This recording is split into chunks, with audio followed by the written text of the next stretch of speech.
ക്രിസ്തുവിൽ എല്ലാവർക്കും സ്നേഹവന്ദനം. സങ്കീർത്തനം 12-1 വാക്ക്, യഹോവയെ രക്ഷിക്കണമേ, ഭക്തന്മാർ ഇല്ലാതെ പോകുന്നു, വിശ്വസ്തന്മാർ മനുഷ്യരിൽ കുറയുന്നു എന്ന വാക്ക്. 2 വാക്ക്, 1 ഭക്തൻ, 2 വിശ്വസ്തൻ.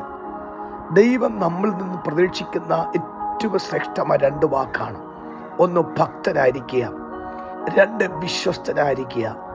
വിശ്വസ്തതയ്ക്ക് അല്പം വില മുടക്കുന്നു, ഭക്തിക്ക് വില മുടക്കുന്നു. വില മുടക്കി പ്രാപിച്ച വിശ്വസ്തതയും വില മുടക്കി പ്രാപിച്ച ഭക്തിയും ഒരിക്കലും കൈവിട്ടു പോകാൻ സാധ്യതയില്ല. ഭക്തന്മാർക്ക് ഉയർച്ചയുണ്ട്, ഭക്തന്മാർക്ക് പ്രാധാന്യമുണ്ട്, വിശ്വസ്തന്മാർക്ക് അംഗീകാരമുണ്ട്, നേട്ടമുണ്ട്. എന്നാൽ ആ വിശ്വസ്തനെ അവിശ്വസ്തനാക്കി മാറ്റാൻ, ഭക്തനെ അഭക്തനാക്കി മാറ്റാൻ പിശാച് ഭയങ്കര ശ്രമമാണ്. എന്നാൽ പരിജ്ഞാനത്തോടും വിവേകത്തോടും ദൈവാശ്രയബോധത്തോടും അവിടെ തന്നെ പറയുന്നു, നിലത്ത് ഉലയിൽ 7 പ്രാവശ്യം ശുദ്ധിച്ചേക്കരിച്ച വിശുദ്ധ വചനത്തിൻ്റെ ആഴത്തിൽ കൂടി സഞ്ചരിച്ചാൽ ഭക്തിക്ക് പരാജയം വരില്ല, വിശ്വസ്തതയ്ക്ക് നഷ്ടം വരികയില്ല. അതെപ്പോഴും നമുക്ക് അത്ഭുതങ്ങൾ കൊണ്ടുവരും. ഈ ദിവസങ്ങളിൽ ആ വചനത്തിന് മുമ്പാകെ ശക്തമായി സമർപ്പിക്കാം. ഈ രാവിലെയും അനുഗ്രഹിക്കും. God bless you all. God bless you all. God bless you all.